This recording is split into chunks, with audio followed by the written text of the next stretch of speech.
Bismillahirrahmanirrahim. Assalamualaikum warahmatullahi taala wabarakatuh. Alhamdulillahi rabbil alamin wassalatu wassalamu ala asyrafil anbiya wal mursalin wa ala alihi wa sahbihi ajma'in. Qala rabbi shrah li sadri wa yassir li amri wa hlul 'uqdatam min lisani yafqahu qawli. سبحانك لا علم لنا إلا ما علمتنا إنك أنت العليم الحكيم ولا حول ولا قوة إلا بالله العلي العظيم ولا حول ولا قوة إلا بالله العلي العظيم ولا حول ولا قوة إلا بالله العلي العظيم. Alhamdulillah, tuan-tuan, puan-puan, muslimin, muslimat yang dirahmati Allah sekalian. Pertama sekali malah sama-sama kita panjatkan kesyukuran kepada Allah Subhanahu wa taala kerana dengan limpah kurnianya dapat sama-sama sekali lagi pada pagi ini kita meneruskan muzakarah ataupun pengajian kita buku ni, buku panduan membaca Al-Quranul Karim mengikut riwayat Imam Hafs bin Sulaiman Al-Kufi yang disusun, buku ini disusun oleh Al-Fadil Al-Ustaz Zakaria Ahmad Al-Fatani. Tuan-tuan, puan-puan, muslimin, muslimat yang dirahmati Allah sekalian, jadi marilah sama-sama kita luangkan sedikit masa untuk kita mempelajari berkaitan ilmu Al-Quran agar bacaan kita semakin hari semakin baik. Mudah-mudahan amalan bacaan Al-Quran kita diterima di sisi Allah Subhanahu wa taala. Baik, pada pagi ini kita akan teruskan pada latihan. Pagi ini kita akan membuat sedikit latihan bacaan. Latihan bacaan. Baik, yang pertama sekali yang atas ni surah Taha. Surah Taha. Kalau kita buka surah Taha, kita akan jumpalah ayat ni. Baik. Jadi persoalan dia, bagaimanakah kita nak baca di sini? Persoalannya, kalau kita tak pernah mengaji, maka belum tentu bacaan kita tu betul. Baik, di sini hamzah wasal masuk pada fa'il. Ni perkataan ni orang panggil fa'il. Idhab, pergilah olehmu. Pergi itu fa'il perbuatan. Asal perkataan dhahaba, pergi. Jadi yang kat depan ni kita panggil hamzah wasal. Bentuknya seperti alif yang mana di atasnya ada tanda kepala sad.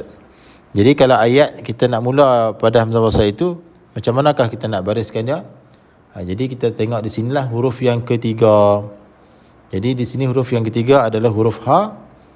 Baris dia fathah, maka perlulah kita bariskan hamzah wasal ini, kita mulakan dia dengan kasrah. Kerana apabila hamzah wasal masuk pada fi'il, kita kena tengok baris yang ketiga. Huruf yang ketiga tu baris apa? Kalau baris kasrah ataupun baris fathah, maka hamzah wasal mestilah dibariskan dengan kasrah. Kalau dhammah, hamzah wasal kena baris dhammah. Tu cara dah. Jadi di sini hamzah wasal kena baca dengan kasrah. Jangan baca dengan dhammah. Jangan baca dengan fathah, baca dengan kasrah. Idhab ila fir'auna innahu tagha. Sekali lagi. Idhab ila fir'auna innahu tagha. Baik, itu yang pertama latihan membaca bagi ayat yang pertama, surah Taha. Surah Taha. Kemudian yang kedua, surah Al-Isra.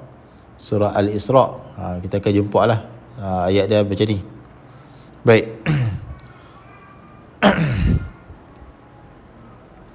Baik, kat sini hamzah wasal dia berada di tengah Di tengah, hamzah wasal berada di tengah, maka kita kena baca tak? Kita tak perlu baca hamzah wasal apabila berada di tengah. Seperti begini, kita tak perlu baca dah. Terus kita gugurkan bacaan tersebut. Kalau di sini terus kita masuk kepada huruf sin. Yang ni pun sama juga. Terus masuk kepada huruf sin. maka hamzah wasal ini digugurkan, tak dibaca lah. Okey, kita cuba baca. Wastafziz man istata'ta minhum bisautik. Wastafziz man istata'ta minhum bisautik. Hamzah wasal ni kita gugurkan, tak baca dah, sebab dia berada di tengah. Kemudian yang ketiga surah Yusuf, surah Yusuf. Kita akan jumpa lah ayat macam ni. Ya, kalau kita nak mula di sini, kita mula dengan apa? Ini orang panggil hamzah wasal yang masuk pada fa'il lah. Ishtara. Ini maknanya membeli, ishtara. Kalau makna asal dia membeli lah. Baik. Jadi kena baca dengan kasrah. Di sini hamzah wasal kena baca dengan kasrah kerana huruf ketiga bagi fathah. Ta tu huruf yang ketiga bagi fathah, maka hamzah wasal kena bagi dengan kasrah.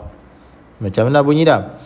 Ishtarahu min misra limraati. Ishtarahu min misra limraati. Baca ishtara lah. Kemudian seterusnya dalam surah An-Nisa, kita akan jumpa lah perkataan macam ni. Baik. Okey, kat sini alif ni kita abaikan, kita tak baca. Di sini dipanggil alif ziyadah, alif tambahan. Hanya ada pada tulisan, tidak ada pada bacaan. Kemudian kalau kita waqaf di sini, okey, tak ada masalah. Kita sukunkan ta ini. Sukun ta marbutah ini ditukarkan menjadi ha. Salasah. Jangan baca salasat. Ramai yang baca apabila waqaf pada ta marbutah, ramai yang baca dengan ta salasat. Salah lah.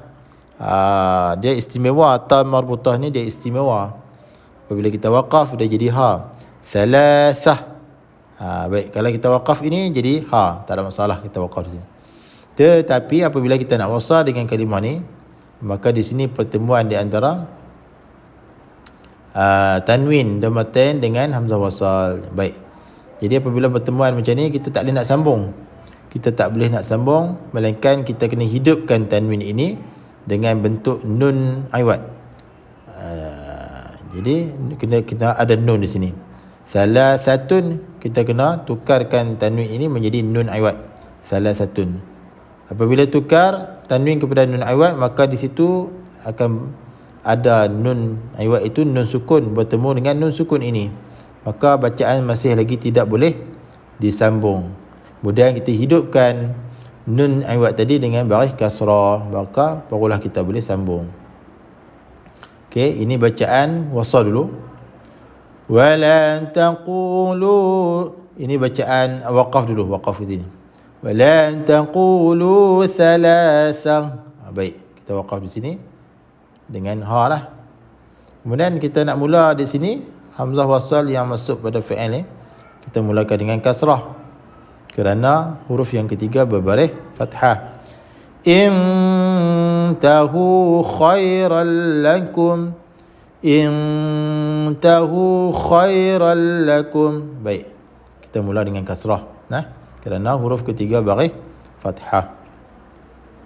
Kemudian kalau bacaan bersambung daripada awal sampai habis, maka di sini kita kena baca dengan hukum nun aiwat. Kita kena hidupkan nun aiwat itu dengan baris kasrah. Wala taqulu thalathatun intahu khairan lakum. ولا تقولوا ثلاثة انتهوا خيرا لكم. Barulah kita boleh sambung kalimah ni dengan kalimah ni. Kalau kita tak hidupkan nun tu, nun aiwat tu, maka tak boleh nak sambung. Nak sambung macam mana tanwin ni? Ni nak sambung macam mana? Tak boleh sambung. Melainkan kena hidupkan nun aiwat tersebut. Baik, kemudian habis kemudian latihan pada surah Al-Baqarah pula. Surah Al-Baqarah ayat dia macam ni. Kalau kita baca surah Al-Baqarah, kita akan jumpa lah ayat macam ni. Baik, apabila kita nak mula di sini, kita nak mula macam mana? Pada hamzah wasal. Ini hamzah wasal yang masuk pada fa'il. Ittaqu, bertakwalah oleh kamu. Takwa tu fa'il lah tu, bertakwa. Kemudian hamzah wasal ni nak baca dengan baris apa? Baris kasrah, kerana huruf ketiganya adalah baris kasrah. Ni huruf ketiga kan huruf yang kedua? Huruf yang ketiga ni ta mana? Sebab di sini ta kata huruf ketiga kerana di sini terdapat syaddah. Jadi huruf yang ada syaddah menunjukkan huruf asalnya ada dua. Huruf yang sama, yang pertama tu mati, yang kedua tu sukun. Yang pertama tu mati, yang kedua tu berbaris. Kemudian dimasukkan huruf yang pertama ke dalam huruf yang kedua, maka jadilah satu huruf dan diletakkan syaddah. Jadi huruf yang ketiga tu bagi dia fathah. Huruf ta juga, ta yang pertama mati, ta yang kedua berbaris fathah. Jadi ta yang kedua tu dikata huruf yang ketiga lah, sebab hamzah wasal yang pertama ta sukun tu, yang kedua ta yang berbaris fathah tu yang ketiga. Jadi di sini mula dengan kasrah. Tapi ramai yang masih keliru di sini. Dia kata huruf yang ketiga adalah huruf qaf, sedangkan dia tak nampak ta ini ada syaddah. Syaddah ini menunjukkan huruf itu asalnya ada dua. Jadi di sini mula dengan kasrah. Ittaqullaha wa dharu ma baqiya minar riba. Baca dengan kasrah. Ittaqullaha wa dharu ma baqiya minar riba. Surah Al-Baqarah. Surah Al-Baqarah. Kita akan jumpa. Kalau kita nak mula di sinilah. Kalau kita mula dengan ayat sebelum tu, kita wasal lah, kita gugurkan hamzah wasal ini. Baik. Kemudian masih lagi dalam surah Al-Baqarah, surah Al-Baqarah ayat 102 lah. Kita akan jumpa ayat macam ni. Kita akan jumpa macam ni. Kat sini ada alif ziyadah, kita abaikan. Hamzah wasal ini kita gugurkan pada bacaan. Macam ni kita gugurkan pada bacaan kerana dia berada di tengah. Okey, contoh bacaan dia. Wattaba'u, wat, terus kita masuk kepada huruf ta. Maknanya hamzah wasal ini kita jangan baca wa atba'u ke apa ke, tak boleh. Kena terus masuk. Wattaba'u ma tatlu syayatinu ala mulki Sulaiman. واتبعوا ما تتلو الشياطين على ملك سليمان. Tu cara bacaan dia. Kita gugurkan hamzah wasal ni. Kemudian seterusnya surah yang seterusnya surah An-Nisa. Surah An-Nisa. Bagaimanakah ayat ni lah, ayat ni. Bagaimanakah kita nak mula hamzah wasal ni? Kita mulakan dengan dhammah. Di sini hamzah wasal kita kena mula dengan dhammah kerana baris huruf yang ketiga itu dha berbaris dhammah. Maka kita mulakan dengan dhammah. Jangan mula dengan fathah, jangan mula dengan kasrah, mula dengan dhammah. Unzur kaifa yaftaruna 'ala Allahil kadhib. Unzur kaifa yaftaruna 'ala Allahil kadhib. Baik, kemudian surah Al-Hajj. Al-Haji, surah Al-Haji. Hamzah wasal ni kita nak baris dengan apa ni? Kita bariskan dengan kasrah kerana huruf ketiganya baris fathah. Ihtazzat wa rabat wa anbatat min kulli zawjin bahij. Ihtazzat wa rabat wa anbatat min kulli zawjin bahij. Jadi kita mula dengan kasrah. Dan seterusnya yang terakhir untuk pagi ni surah At-Taubah. Surah At-Taubah. Jadi hamzah wasal ni kita nak mula dengan baris apa? Dengan baris kasrah kerana huruf ketiganya itu fa berbaris kasrah. Jadi cara bacaannya infiru khifafan wa thiqalan wajahidu.